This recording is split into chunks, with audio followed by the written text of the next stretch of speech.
네, 도피성에 관한 두 번째 이야기로 들어갑니다. 저 번째는 도피성이 가지고 있는 어떤 개념들에 대한 정리였다면, 이제 도피성 안에 이제 과정들, 들어가는 과정들이나 그 더 깊은 의미를 살펴보려고 합니다. 기본적으로 도피성은 실수로 사람을 죽인 자들이 고엘 세상에 입각한 피해 보복자를 피해서 생명을 지킬 수 있는 그런 곳이었습니다.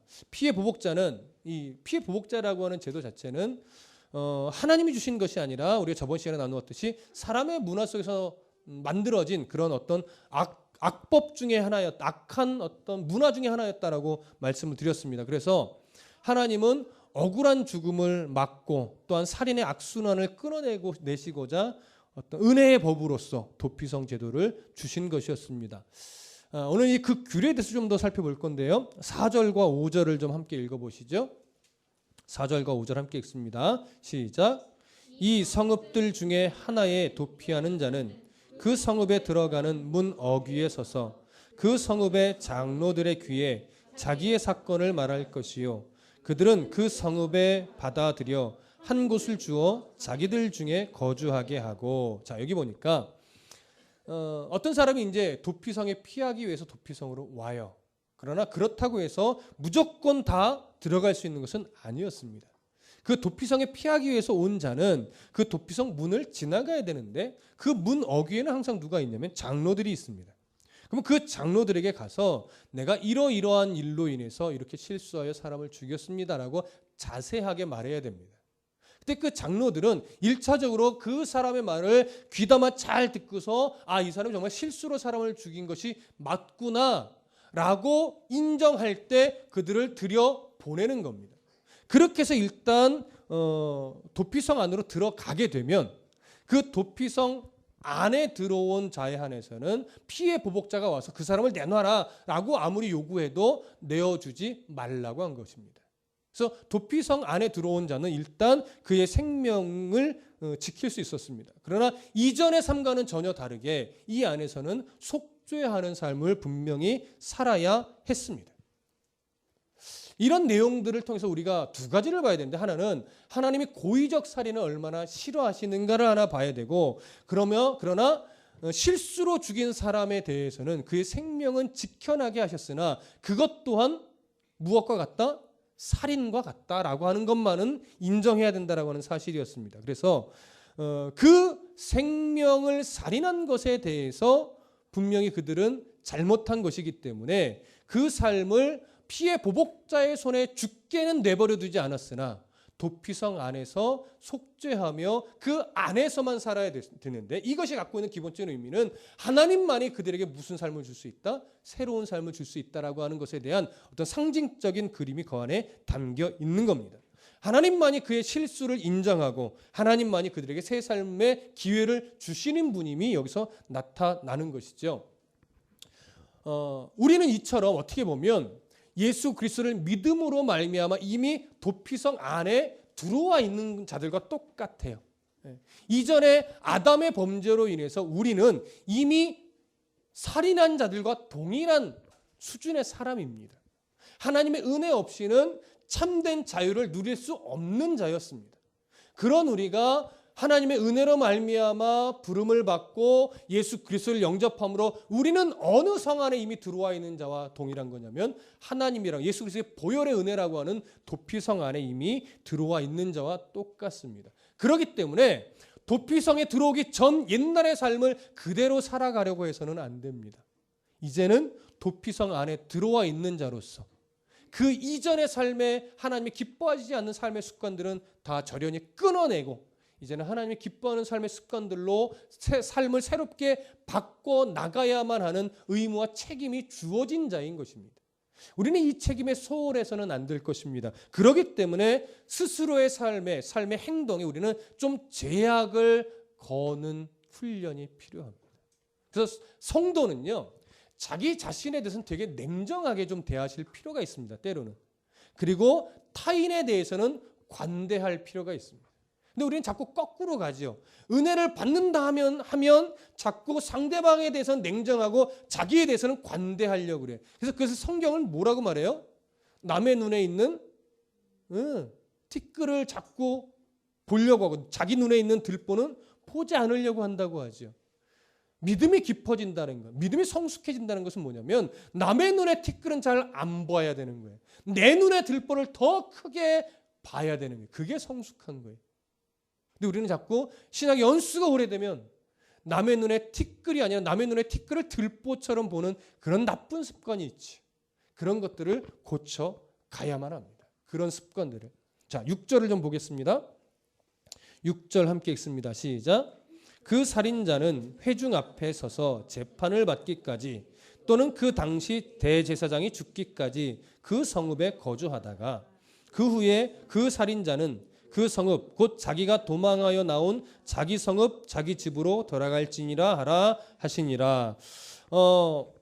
하나님께서는요 분명히 고의적 살인에 대해서는 생명으로 갚으라고 분명히 말씀을 하셨습니다. 어디를 한번 보시냐면 출애굽기 21장을 한번 가볼게요.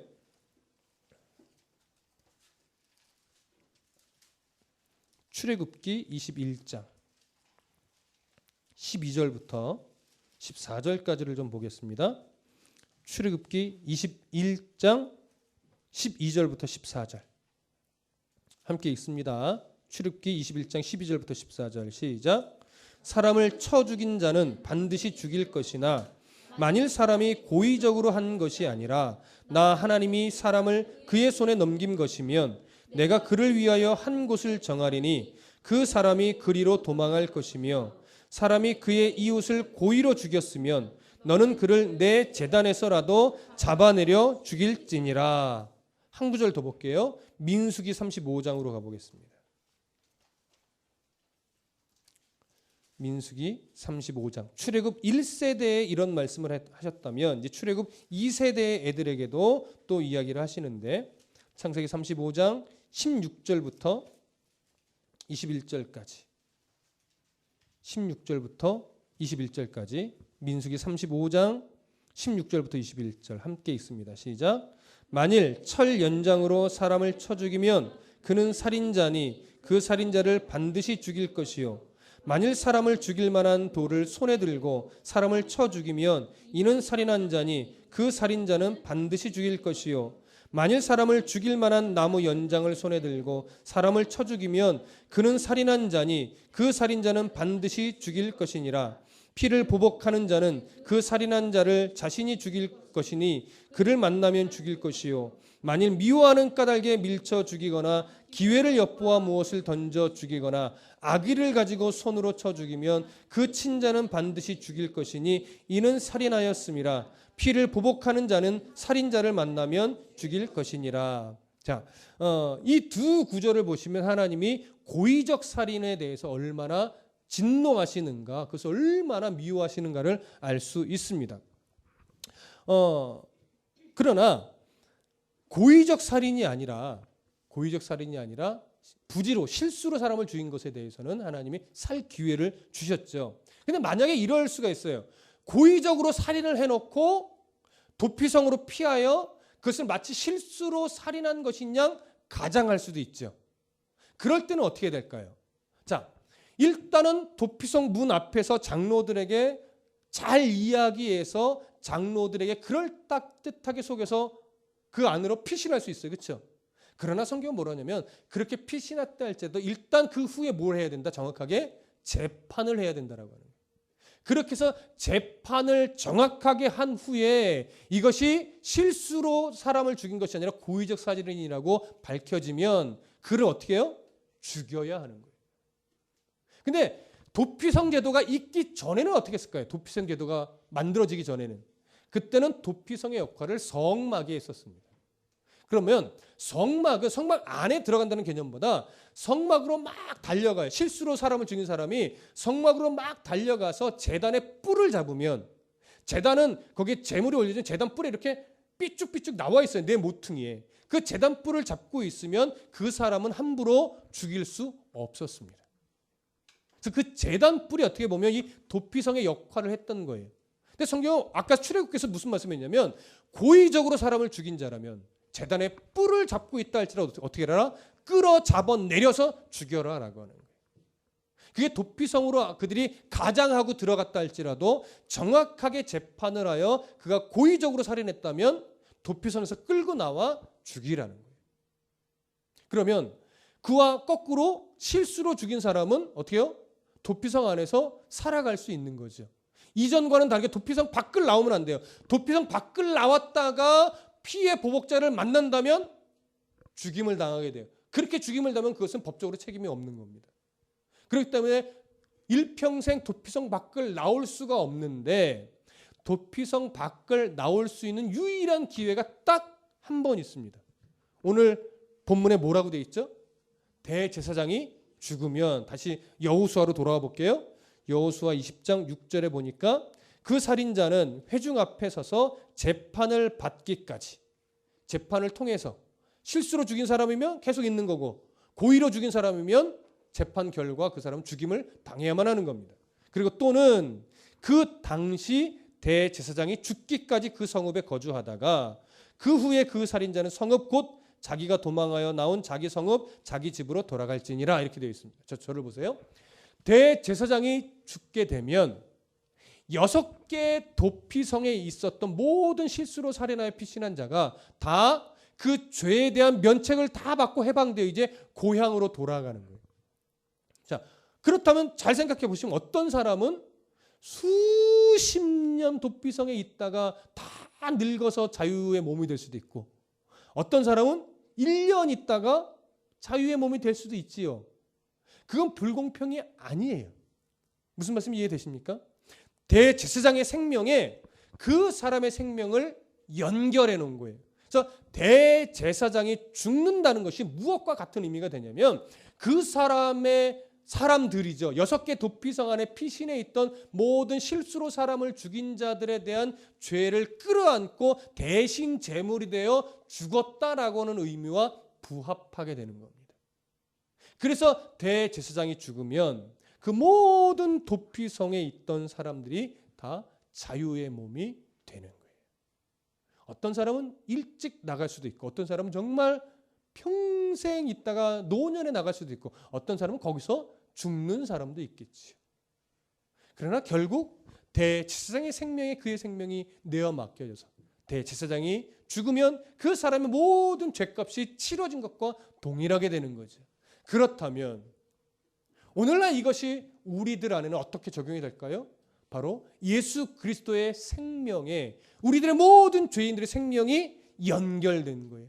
그래서 예수 그리스도가 모든 인류의 대제사장이 되신, 모든 죄인의 제물이 되어 대신 희생의 제물이 되어 죽으신 예수 그리스도의 생명으로 말미암아 우리는 모든 죄책이 없어지고 구원의 백성이 된 겁니다. 그래서 우리의 고향인 어디? 경기도 안산시 일동이 아니라 본향 하나님의 나라로 우리가 갈 수 있는 자격을 얻게 된 것입니다. 이런 은혜를 우리가 받은 자입니다. 여기서 우리가 한 가지 중요한 것 하나를 정리하고 가야 되는데요.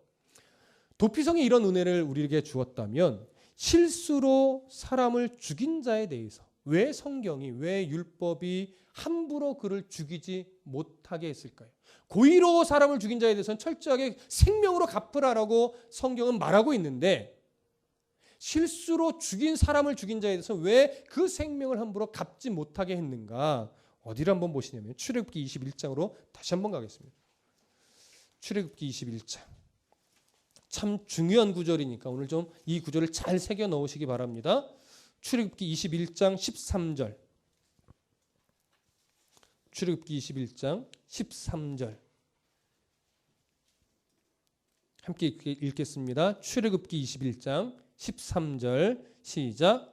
만일 사람이 고의적으로 한 것이 아니라 나 하나님이 그 사람을 그의 손에 넘긴 것이면 내가 그를 위하여 한 곳을 정하리니 그 사람이 그리로 도망할 것이며. 저를 보세요. 굉장히 중요한 부분이에요. 우리가 잘 정리하셔야 돼요.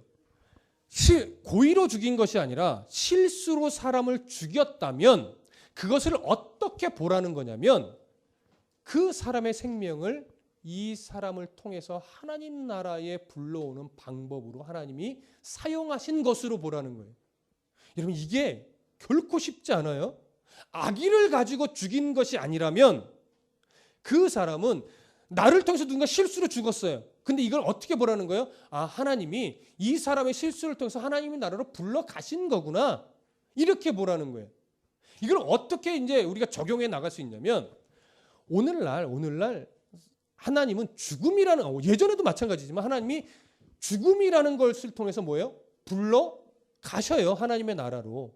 특히 믿음의 백성들도 똑같아요. 믿음의 백성도 하나님의 나라로 데려갈 때 죽음이라는 것을 통해서 불러 가시는데, 대부분의 사람이 어떤 죽음으로 자신의 백성을 데려갈까요? 최근에 교통사고, 그리고 주로 암입니다. 그러면 이것을 어떻게 인정하라는 거예요? 아, 하나님이 이 사람을 교통사고라고 하는 방법을 통해서 하나님 나라로 데려갔구나. 이렇게 보라는 거예요. 사람의 시선으로 볼 때는 참 불행한 죽음처럼 보일 수 있다는 거죠. 그러나 믿음의 사람은 불행한 죽음이 사실은 없다라고 하는 거예요. 그런 방법으로 하나님 부르셨을 뿐이에요. 왜 그렇게 비참하게 데려가셔야 돼요? 라고 하는 것은 사람의 시선이라는 거예요. 사람이 볼 땐 비참해 보이고 불행해 보이지만 하나님이 보실 때는 그런 게 아니라는 거죠. 하나님 보실 때는 그런 방법으로 데려갔음을 인정하라는 거예요. 그러니까 이게 인간적인 생각과 인간적인 시각으로는 참 어려워요. 하나님이 원망스러울 때가 얼마나 많습니까? 그럼에도 불구하고 성경을 보면 오늘 본문에서처럼 만일 사람이 고의적으로 한 것이 아니라 나 하나님이 사람을 그의 손에 넘긴 것이면 내가 그를 위하여 한 곳을 정하리니 그 사람이 그리로 도망할 것이라. 생명의 주권자가 누구입니까? 하나님입니다. 우리가 늘 조심해야 될 것은 뭐냐면 참 어려운 부분이긴 한데, 사람이 자기의 생명을 자기가 끊을 수 있다라고 생각하고 내가 타인의 생명을 취할 수 있다라고 생각하는 착각이 있어요. 그것은 생명의 주권자가 하나님이라는 걸 인정하지 못하는 거예요. 사실은 굉장히 어렵지만, 그러나 생명의 주권자가 하나님이라는 사실을 인정할 수 있다면 내가 내 생명을 함부로 취할 수 없고 내가 타인의 생명을 함부로 취할 수 없습니다. 하나님이 허락하셔야만 죽음이라는 것을 맞이할 수 있어요. 설교로 참 하기 어려운 부분인데, 기독교의 신학 안에는요, 자살이 곧 지옥이다라고 보지는 않습니다. 예전 천주교가 우리나라 들어올 때 우리나라 자살률이 너무 많았어요. 그래서 어떻게 하면 자살을 방지할까 할 때 자살은 곧 지옥이다 이렇게 가르쳤던 거예요. 그래서 우리나라 기독교 안에 자살은 지옥 이렇게 되어 있잖아요. 그렇지는 않습니다. 그러나 자살은 분명히 뭐예요? 자신의 생명을 자기가 취하려 했다는 측면에서 죄는 분명합니다. 하나님이 무지하게 싫어하는 행동입니다. 생명의 주권자가 하나님인데 자기가 자기 생명을, 또 자기가 타인의 생명을 함부로 해하려고 했기 때문에 그것은 분명히 죄예요. 하시면 안 됩니다. 그러나 그것을 지옥의 문제와 연결하지는 마십시오. 지옥의 문제를 결정하는 것은 예수 그리스도의 보혈이며 하나님의 주권 하에 있는 겁니다. 우리가 그런 걸로 판단할 수 없습니다. 무슨 말씀 이해되십니까? 여러분, 죽고 싶다고 죽어지지 않습니다. 하나님이 그 생명을 그래 너 그 정도면 됐다 와라 하면 그제서야 우리가 하나님께로 갈 수 있는 겁니다. 오늘 여기서 말하는 것은요, 그거예요. 고의적 살인도 물론 하나님이 허락한 거지만 그것은 다른 생명을 취하려 한 거기 때문에 그의 생명으로 받아라고 한 것이고, 실수로 죽인 거면 그 사람에게 죄를 묻지 말고 하나님이 그러한 방법을 통해서 하나님이 데려가셨다라고 인정할 수 있어야 된다라고 하는 거예요. 그게 생명의 주권이 하나님께 있음을 인정하는 성도의 바른 자세입니다. 그러나 계속 얘기하지만 이 자세를 갖기까지는 쉽지 않습니다. 쉽지 않습니다. 신앙이 깊어지면 이 모든 세상의 역사, 나 개인의 역사, 내 생명과 관련된 역사까지도 우리 하나님의 주권하에 있다는 것을 인정하게 됩니다. 그래서 나 개인의 죽음도 사실은 의연해질 수 있고 가족의 죽음에 대해서도 의연해질 수 있는 거예요. 안타까울 수 있고 슬플 수도 있어요. 그것과 우리의 믿음의 삶을 살아가는 것과는 다른 거죠. 당연히 슬프고 보고 싶어야 함이 마땅합니다. 그러나 슬픔의 매이지는 않으셔야 되는 거죠. 그게 뭐예요? 생명의 주권자가 하나님이시라는 사실을 인정하는 성도의 자세입니다. 가족이, 형제가, 부모가, 부부가 하나님께로 갔을 때 그 슬픔은 말할 수 없는 겁니다. 그리워하셔야 되고 보고 싶어서 눈물도 흘리셔야 돼요. 그러나 그것 때문에 삶을 살기 힘들어진다든가, 그것 때문에 신앙이 흔들린다든가, 그것 때문에 예배를 못 드린다든가 하면 그것은 뭔가 건강하지 않은 거예요. 잘못된 거예요. 그 슬픔이 오히려 하나님을 바라보는 도구가 된다면 정말 생명의 주관자가 하나님이구나, 이걸 인정하는 성숙한 성도가 되는 겁니다. 오늘 도피성은 그런 의미도 있습니다. 그래서 우리가 정말 하나님의 도피성 안에 피하여 있는 성도라는 사실에 오늘 우리가 감사할 수 있어야 됩니다. 자, 오늘 본문으로 좀 돌아가 보시죠. 그 정도 우리가 생명이라는 것에 대한 정리를 조금 하시고 7절부터 9절까지 함께 읽어보겠습니다. 7절부터 9절 시작. 이에 그들이 납달리의 산지 갈릴리 게데스와 에브라임 산지의 세겜과 유다 산지의 기럇 아르바 곧 헤브론과 여리고 동쪽 요단 저쪽 루벤 지파 중에서 평지 광야의 베셀과 갓 지파 중에서 길르앗 라못과 므낫세 지파 중에서 바산 골란을 구별하였으니 이는 곧 이스라엘 모든 자손과 그들 중에 거류하는 거류민을 위하여 선정된 성읍들로서 누구든지 부지 중에 살인한 자가 그리로 도망하여 그가 회중 앞에 설 때까지 피해 보복자의 손에 죽지 아니하게 하기 위함이라. 자, 오늘 마지막 결론 부분인데요. 저번 주에도 이 얘기했지만 도피성이라는 것은 위치적으로 어떻게 했냐면 요단 서쪽에 가나안 땅의 북쪽, 중간, 남쪽에 하나씩, 그리고 요단 저편 르벤, 갓, 므낫세 반지파가 차지하고 있던 요단 동편의 북쪽, 중간, 남쪽에 하나씩 이렇게 위치를 배열했는데, 이 위치는 하나님의 백성이 거하는 땅 어디서든지 실수로 사람을 죽일 때 반나절이면 도피성에 도착할 수 있는 위치에 선택을 한 거예요. 그래서 이 위치는 그냥 정한 것이 아니라 그 거리를 어느 정도 적당하게 파악을 하고 나서 여기로 하는 것이 가장 좋겠다라고 판단하여 정해진 도피성입니다. 그렇다면 우리가 예수 그리스도의 보혈의 은혜로 도피성 안에 머무는 은혜의 백성이었다면 결국 오늘날 이 도피성의 역할, 예수 그리스도를 만나게 해주는 도피성의 역할은 어디가 해야 돼요? 결국 교회가 해야 돼요. 물론 교회라는 게 이 유형의 교회를 말하는 것이 아니라 믿음의 공동체인 우리를 물론 말하는 겁니다. 그래서 믿음의 공동체는 건물로서의 교회도 많은 곳에 있어야 되지만 그 많은 곳에서 함께 예배하는 모든 교회된 성도들이 이 도피성의 역할, 안내자의 역할을 해야만 합니다. 그런데 교회가 그 피난처의 역할을 하지 못한다면 교회는 또 성도는 자기의 책임을 다하지 않는 겁니다. 여러분, 누군가가 교회에 와서 편안함을 느끼지 못하고 예수 그리스도의 은혜를 발견하지 못하고 한다면 그것은 분명히 교회가 또 그 안에 구성원들이 피난처의 역할을, 도피성의 역할을 못하고 있는 겁니다. 그래서 교회는, 그리고 성도의 삶은 어렵습니다. 오늘 오전에 이제 예배를 준비하면서 이렇게 있는데 요즘 차가 참 많아졌어요. 그래서 이쪽 문 앞에 자가용 한 대가 너무 바짝 돼 있어요. 그래서 유모차 한 대도 들어오게 오고 사람도 이렇게 조심해서 들어와야 될 줄 바짝 붙어 있는 거예요. 그래서 좀 이따 봐서 안 빼면 문자를 보내야 되겠다 이렇게 하는데 전화번호가 없어요. 전화번호가 없는 걸 보고 제 순간 마음이 어땠을까요?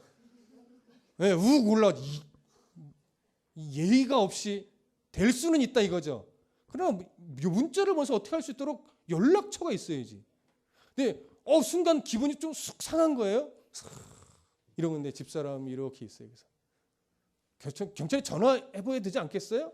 무슨 의미인지 알죠? 근데 막 저도 하고 싶은 거예요. 인간의 감정이 펑크라도 막 내고 싶은 거예요. 그냥 하도 속상해서. 근데 어떻게 그렇게 해요? 뭐 경찰에 전화를 어떻게 하겠어요? 뭐 경찰이 견인을 해간다면 할 수도 있겠지만 어떻게 교회인데 그렇게 이야기하고 그랬더니 저희 아내가 좀 이따 빼겠지요. 그러는 거예요. 그래서 저는 그랬으면 좋겠는데. 이건 뭐예요? 왠지 안 뺄 것 같은 거예요. 왠지 오늘 하루 종일 저를 속상하게 만들 것 같은 거예요.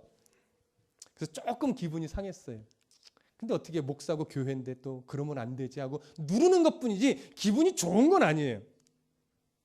근데 한 10시 반? 한 40분쯤 됐나? 10시 10분이 됐나? 누군가 막 후다닥 뛰어오더니 차를 훅 빼는 거예요. 그런 걸로 보아 이분이 교회인 줄 알고 자리가 없어서 됐다가 예배 시간에 다가오는 걸 알고 빼지 않았을까. 우리가 그런 생각을 우리끼리 하면서 아휴, 그런 생각을 안 했으면 더 깔끔한 마음으로 예배를 시작할 수 있었을 텐데 저렇게 뺄 걸 가지고 굳이 그냥 속상해하고 매너 없다고 생각하고 바퀴 펑크나 내버릴까 이런 인간적인 생각을 순간 하는 제 모습을 보고서 야, 이게 참 피난처 역할을 못하는구나. 그럴지라도 저런 사람들한테 웃어줄 수 있으면 교회가 좀 다르네 이런 생각을 할 텐데 나부터 속으로 지금 매너 없는 인간 같으니라고 막 이런 생각을 하고 있으니 야, 교회가 무슨 피난처 역할을 하겠는가. 예, 이런 생각을 해봤는데 여러분, 피난처 역할이라는 것은 막 거대하게 막 불우이웃을 돕고 소년소녀 가정을 돕고 그것만을 말하는 게 아닙니다. 그냥 친절한 거 하나만 더. 그렇죠? 분명히 속상한데도 그저 웃어줄 수 있는 넉넉함의 실천을 하나 하는 것만으로도 우리는 피난처 역할을 감당할 수 있습니다. 그 작은 것부터 우리가 하나둘씩 바뀌어 나갈 때 그런 성도가 모여서 예배하고 그런 성도가 교회 주변에 좋은 영향력을 발휘해 줄 때 교회는 도피성의 역할을 충분히 감당할 수 있습니다. 거기서부터 시작하여 넓게 퍼져나가면 더 좋겠죠. 그러나 이거 못하면서 넓게 거창한 일을 한다는 것은 사실 말이 안 됩니다. 우리가 그 역할을 좀 더 잘하는 정말 피난처 같은 역할을 잘 해내는 교회였으면 좋겠습니다. 규모 크지 않아도 됩니다. 이 작은 규모라도 여기서 그 영향력이 조금씩 발휘돼서 다드림교회 성도들은 늘 밝아요. 얼굴만 봐도 막 행복해하는 것 같아요. 근데 살아가는 모습 보니까 더 대단해요. 이런 소리가 계속 들려올 수 있으면 좋겠습니다. 근데 요즘 여러분들의 모습이 그렇게 참 밝습니다. 삶이 편한 건 아닌 걸 아는데도 참 밝게 복되게 살아가려는 모습, 그 씨름하시는 모습이 사실 목회자로서 저를 매우 기쁘게 합니다. 저는 여러분들이 그래서 참 자랑스럽고 좋습니다. 저나 여러분들이나 지금의 이 모습을 놓치지 말고 언젠가 이렇게 훈련이 되는 우리 가운데로 우리를 힘들게 하는 성도가 좀 올 겁니다. 그들을 품을 수 있는 수준이 되어야 합니다. 그 수준이 되면 우리와 성향이 좀 다른 분도 올 거예요. 그분들 품으라고 지금 좋은 성도들과 함께하고 있는 겁니다. 그때를 위해서. 그러니 지금 많이 훈련 받으시고 그런 성도가 왔을 때 정말 넉넉하게 품어서 그분들이 하나님을 만나 교회가 정말 피난처라는 걸 알 수 있도록 느끼고 고백할 수 있도록 우리가 그렇게 아름답게 훈련되기를 소원합니다. 기도하겠습니다.